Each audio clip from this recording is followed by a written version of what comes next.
1절부터 4절까지의 말씀을 짧기 때문에 우리 한 목소리로 1절부터 4절까지 말씀을 함께 읽도록 하겠습니다. 로마서 8장 1절부터 4절까지의 말씀을 한 목소리로 함께 읽습니다. 성경 찾기 어려우신 분은 화면을 참조하시기 바랍니다. 그러므로 이제 그리스도 예수 안에 있는 자에게는 결코 증명함이 없나니 이는 그리스도 예수 안에 있는 생명의 성령의 법이 죄와 사망의 법에서 너를 해방하였습니다. 율법이 육신으로는 말미암아 연약하여 할 수 없는 것을 하나님은 하시나니 곧 죄로 말미암아 자기 아들을 죄 있는 육신의 모양으로 보내어 육신의 죄를 정하사 육신을 따르지 않고 그 영을 따라 행하는 우리에게 율법의 요구가 이루어지게 하여 하십니다. 아멘. 우리 한번 인사합시다. 잘 오셨습니다. 은혜 받으시다. 축복합니다. 사랑합니다.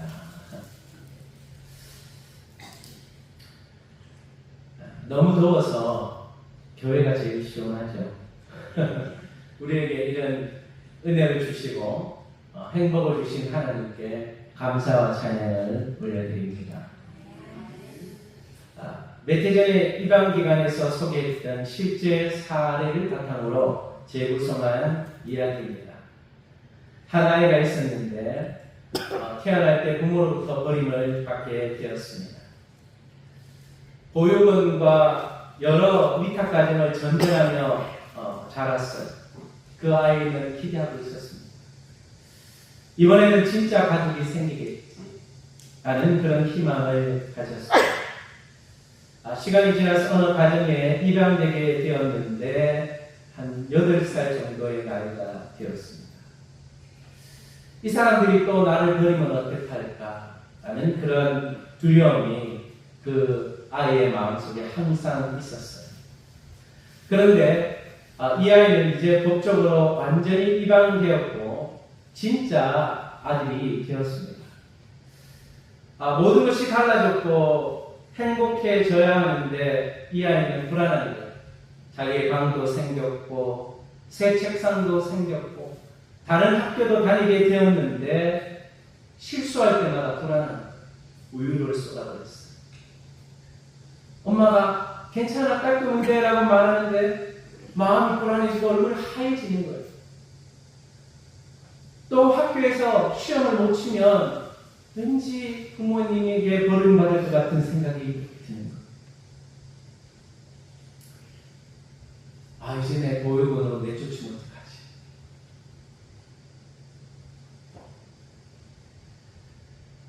아이가 울면서 자기 방으로 막 달려갔어요. 그리고는 막 가방을 싸기 시작했어요.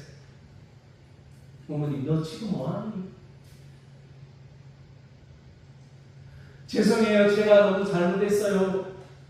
이제 저를 다른 곳에 보내실 거죠. 부모의 마음 가슴 아픕니다. 그 아이를 꼭 안아주면서 얘야, 내가 착해서 공부를 잘해서 말을 잘 들어서 입양한 게 아니야. 너는 나의 진짜 아들로 삼은 거야. 네가 실수하고 실패하고 넘어질 때도 너는 내 아들이야. 그 사실을 이제 바꿀 수가 없어. 그 말을 듣고 이 아이는 그날 밤에 편안하게 잠을 잘 수 있었습니다. 여러분, 우리가 하나님으로부터 자녀의 신분을 얻었는데 내가 실수하고 넘어진다고 해서 혹시 이 아이처럼 이런 마음을 가지지는 않으십니다. 우리가 실수하고 실패할 수 있지만 아버지는 조건 없는 사랑으로 저와 여러분을 사랑해 주시는 줄로 믿으시기를 바랍니다. 그래서 오늘 말씀에 선포합니다. 그러므로 이제 그리스도 예수 안에 있는 자에게는 결코 정죄함이 없나니 우리의 의 때문이 아닙니다. 우리의 행위 때문이 아니에요. 우리 그리스도의 십자가의 그 은혜로 말미암아서 우리는 이제 결코 정죄함을 받지 않는 하나님의 자녀가 되었다는 사실입니다. 이 복음의 놀라운 선포, 하나님의 사랑의 메시지가 저와 여러분의 귀에 들려지고 우리의 심령밭에 박혀지는 귀한 순간이 될 수 있게 되기를 바랍니다. 여러분, 이 한마디의 말씀이 우리가 지금까지 로마서 1장부터 7장까지 묵상했던 말씀의 내용이 함축해서 들립니다. 우리가 죄를 짓지만 우리의 행위로는 절대로 의롭게 될 수 없지만 오직 믿음으로 의롭다 함을 받은 거예요. 7장의 마지막 절에 오라 나는 공고한 사람이다. 나는 의로움을 받았는데 계속해서 범죄하고 실수하는 그의 모습을 보며 우리는 좌절합니다. 예수 안에 있는 자에게는 결코 정죄함이 없다. 결코라는 단어, 이 단어가 너무나 중요한 단어예요. 결코 정죄함이 없다. 이 원문에서 결코라는 것은 이제 어떠한 상황이 생겨도 우리는 결코 누구든지 정죄할 수 없다는 그런 마음. 우리가 예수 그리스도 안에 있기 때문에 우리가 착하게 살았어도 아닙니다. 내가 거룩하게 살았어도 아니에요. 기도를 많이 했기 때문도 아닙니다. 오직 예수 안에 있기 때문입니다. 할렐루야. 하나님 그래서 이렇게 말했어요. 하나님 우리의 의를 보시지 않으시고 그리스도의 완벽한 의를 보신다. 우리는 부족하지만 그리스도의 완벽한 의로 말미암아 우리는 의로운 자가 되었습니다. 사탄은요 계속해서 우리 귀에 속삭입니다. 야, 네 같은 사람은 뭐 성도냐? 너 또 죄지었잖아. 또 실패했잖아. 하나님이 너 사랑하시겠어? 이렇게 속삭이니 여러분, 그러나 결코 정죄함이 없다라는 하나님의 말씀, 이것이 바로 복된 소식이며 우리를 거룩하게 하며 의롭게 하는 하나님의 말씀인 줄 믿으시고 여러분 흔들리지 않는 신앙을 가지시기를 축복합니다. 미국의 한 법정에서 있었던 예화, 청년이 절도죄를 저질렀습니다. 증거도 있었고 명백한 죄인이었습니다. 판사가 유죄 선고를 했고 벌금을 $500 벌금형을 매겼습니다. 그런데 이 판사복을 벗고 내려와서 이 $500를 대신 청년을 위해서 벌금을 내어 주었습니다. 이 청년은 유죄였고 판결이 취소된 게 아닙니다. 그런데 벌금이 다 취소된 거예요. 이제는 자유의 몸이 되어서 법정을 나갈 수 있게 된 것입니다.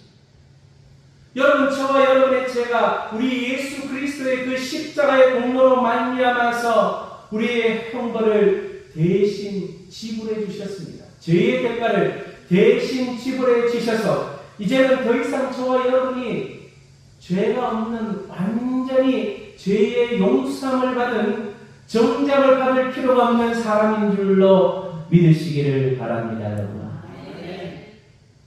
그리고 두 번째는 죄와 사망에서 해방케 되는 성령의 능력에 대해서 오늘 본문은 말씀하고 있습니다. 자, 2절 말씀을 같이 읽어보겠습니다. 이는 그리스도 예수 안에 있는 생명의 성령의 법이 죄와 사망의 법에서 너를 해방하였습니다. 정죄함이 없이 해방하게 되었다. 우리는 예수님의 의로 말미암아 칭의, 의롭다함을 받게 되었습니다. 또한 그것에 해방케 되어서 누구든지 우리를 정죄할 수가 없습니다. 그럼 여기서 죄와 사망의 법이라는 것이 무엇입니까? 죄와 사망. 이 죄와 사망의 법이라는 것은 율법이라고 볼 수 있어요. 문맥적으로 볼 때. 율법은 죄를 드러내고 죄를 불러일으키고 우리를 정죄한다고 했습니다. 그래서 죄와 사망의 법으로 불리울 수 있다는 거예요. 그러나 더 이상 우리는 이 죄와 사망의 법 아래 있지 않고 해방되었다는 것입니다.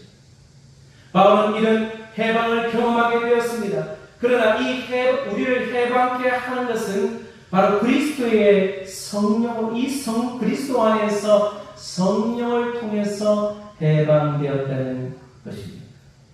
바로 성령의 법으로, 생명이 주는 성령의 법으로 우리는 해방하게 되었다는 거예요. 우리는 예수 그리스도의 의로 또한 성령의 내주하심으로 중생, 새 생명을 얻게 되었습니다. 성령이 내 안에 내주하시면서 계속해서 거룩을 향한 열망을 우리에게 주시는 것. 새 생명을 주실 뿐만 아니라 새로운 소원을 주십니다. 거룩을 향한, 예수님을 향한 열망을 우리 속에 계속해서 주시면서 거룩을 삼하게 하십니다. 그래서 빌립보서 2장 13절에 보면 너희 안에서 행하시는 이는 하나님이십니다. 성령 하나님이 저와 여러분 안에 계셨어요. 중생을 주실 뿐만 아니라 내주하신다. 함께 하신다. 그래서 우리에게 계속해서 거룩을 향해서 살아가도록 성령님께서 우리의 삶 가운데 역사하시고 우리와 함께 하신다는 사실을 믿으시고 믿음으로 나아가시기를 축복합니다. 그리고 세 번째 메시지는 율법에서 해방시키는 복음의 말씀입니다. 3절 말씀 읽겠습니다. 율법의 육신으로 말미암아 연약하여 할 수 없는 그것을 하나님 하시나니 곧 죄로 말미암아 자기 아들을 죄 있는 육신의 모양으로 보내어 육신의 죄를 정하사라고 말씀합니다. 계속해서 제가 말씀해 드렸습니다. 율법에 문제가 있는 것이 아닙니다. 율법은 거룩한 것입니다. 율법의 문제가 아니라 우리 인간의 문제인데 우리가 연약해서 말씀을 지킬 수 없는 것이 문제입니다. 그래서 우리가 말씀대로 살아갈 수 없는 것이 문제예요. 여러분, 우리가 거울을 볼 때마다 우리의 잘못을 보게 됩니다. 율법은 거울과 같은 역할을 해요. 우리의 죄를 드러납니다. 그러나 우리가 죄를 없앨 수 없는 거예요. 또한 이 율법도 죄를 없애주지 못합니다. 그러나 하나님께서는 그 죄의 문제를 해결해 주셨는데 이 죄를 없어지게 해 주셨습니다. 바로 그것이 하나님의 능력으로 가능하게 된 것인데 이 칭의와 상하 두 가지를 다 이루어 주셨는데 이 죄의 문제를 어떻게 해결해 주셨느냐? 바로 자신의 아들을 보내서 해결해 주셨다. 자신의 아들을 육신의 모양으로 보냈다 그랬어요. 자기 아들을 죄 있는 육신의 모양으로 보내주십니다. 바로 예수님이 성육신 하셔서 우리의 죄의 문제를 해결해 주십니다. 여러분, 구약에 하나님이 선지자를 보냈었는데 선지자를 보낼 때는 그냥 말씀만 했습니다. 하나님의 뜻만 전달할 뿐이었습니다. 그러나 하나님께서 신약에 오셔서 예수님을 직접 성육신하게 육신의 몸을 입고 이 땅에 오게 해 주신 것입니다. 그래서 이 예수님께서 속죄가 된 것. 자, 죄로 말미암아라는 이 본문은 헬라어로 페리하마르티아스라는 단어입니다. 이것은 무슨 뜻이냐면 죄에 관하여 죄를 다루기 위하여 죄에 관한 죄를 다루기 위해서 죄의 문제를 해결하기 위해서 속죄하기 위해서 우리 예수님이 이 땅에 오셨다. 신약 성경의 히브리서 16장 6절과 13장 11절도 보면 이것을 이 단어를 속죄제로 번역했어요. 하나님이 우리의 육체의 죄의 문제를 해결하기 위해서 이것이 바로 복음의 주체랍니다. 하나님의 아들이 친히 육신의 모양을 입고 이 땅에 오셨다는 거예요. 저와 여러분의 죄의 문제를 해결해 주시기 위해서 예수님이 계속 제물로 이 땅에 오신 줄로 믿으시기를 바랍니다, 여러분. 십자가의 능력, 저와 여러분의 죄의 문제를 해결해 주신 줄로 믿습니다.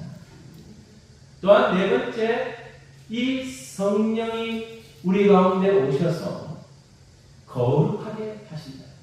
자, 4절 말씀을 우리 함께 읽어보겠습니다. 육신을 따르지 않고 그 영을 따라 행하는 우리에게 율법의 요구가 이루어지게 하려 하심이니라.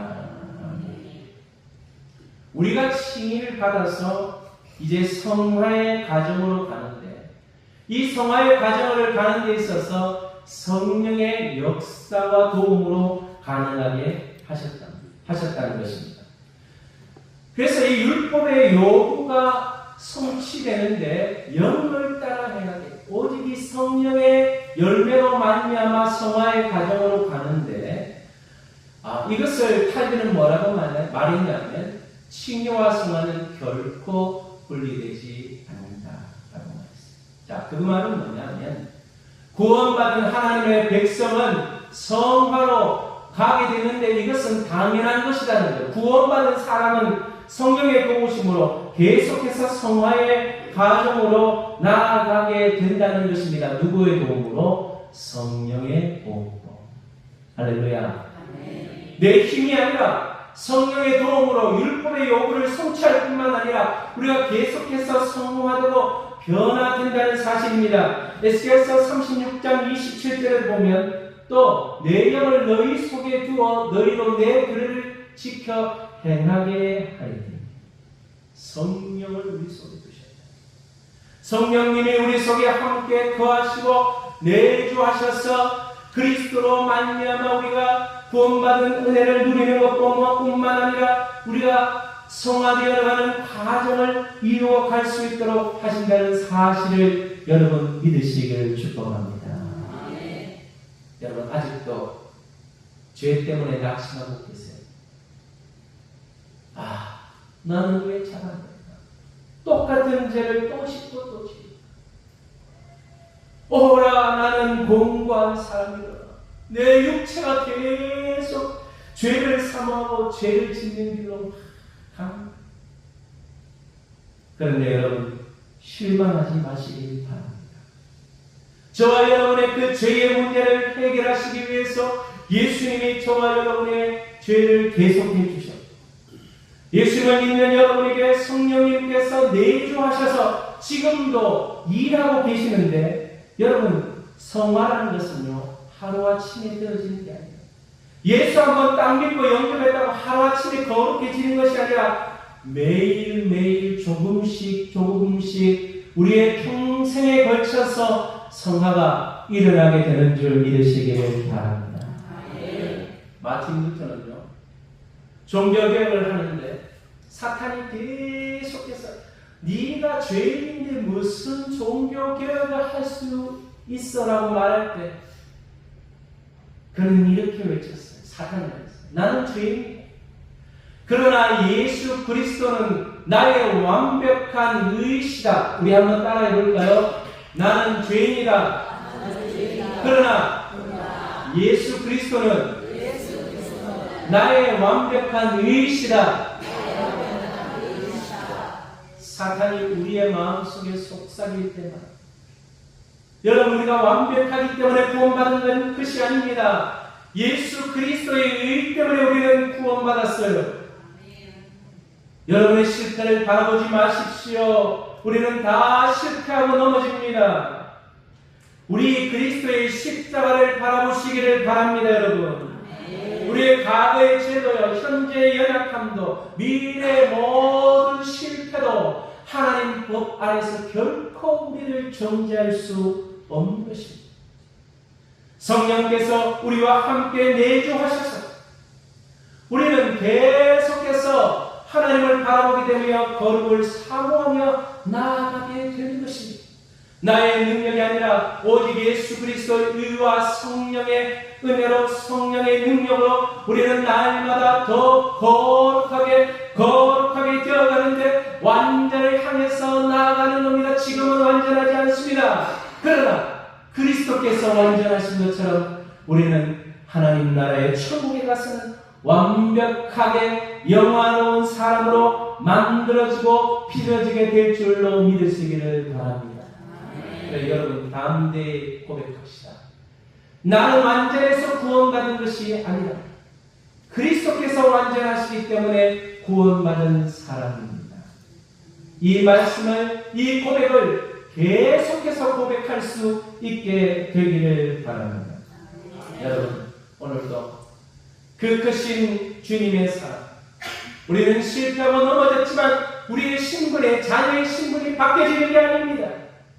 우리는 자녀로서의 신분을 가졌고 성령이 내주하시고 우리를 칭의시키시며 또한 우리를 성화로의 길로 나아가게 하시는 그 놀라운 은혜와 축복을 고백하며 사랑이 우리 속에 속삭일 때마다 선포하며 예수 그리스도의 이름을 선포하시고 예수님의 의로움을 선포하시고 예수 그리스도의 이름을 명할 때 사랑을 따라갈 줄로 믿습니다. 우리 속에 큰 확신으로 믿음으로 승리를 얻으시는 저와 여러분 되시기를 바랍니다. 이 시간 함께 찬양하겠습니다. 성령이 오셨네.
예수님을 영접하시지 않은 분은 이 시간 예수님을 나의 구주로 영접하시기를 바랍니다. 그냥 입술로 고백하면 됩니다. 예수님 나의 주님이십니다.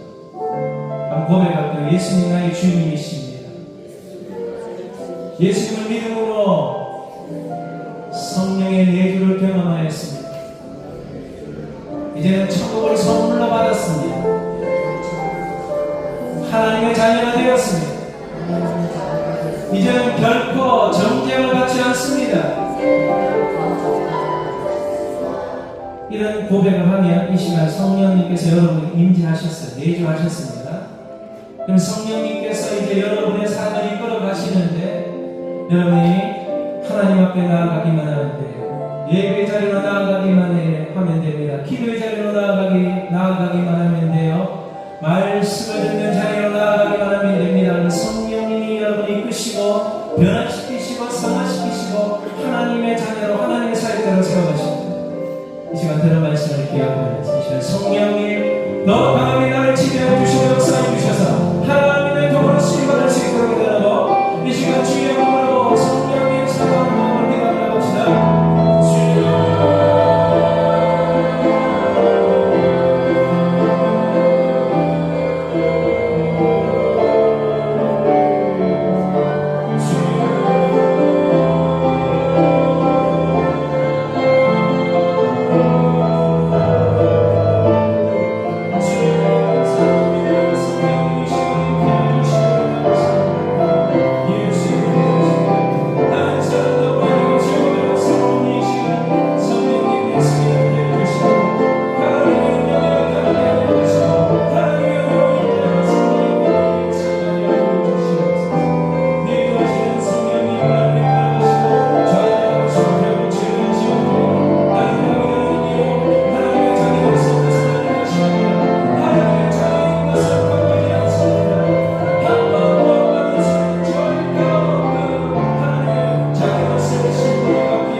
예수님 사랑합니다.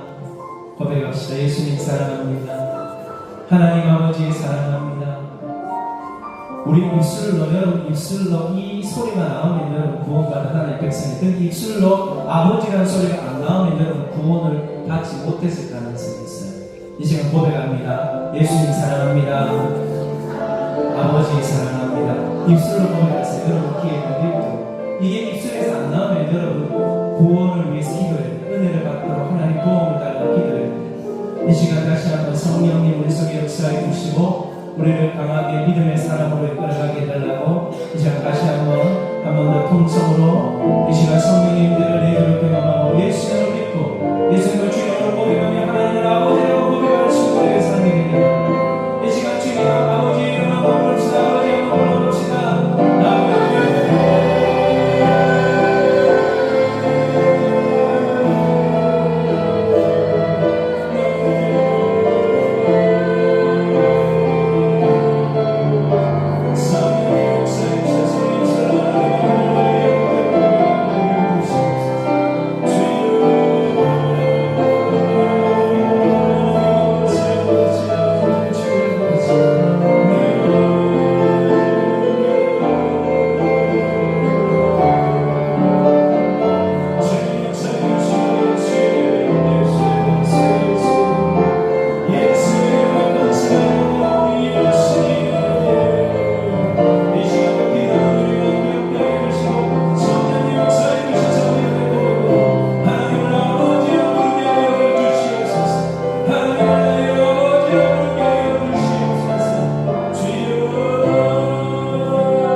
우리를 자녀 삼아주셔서 아버지라 부를 수 있는 은혜를 주심을 감사합니다. 이 시간도 성령으로 내주하시고 함께 하셔서 하나님의 뜻대로 살 수 있는 은혜를 부어주시옵소서.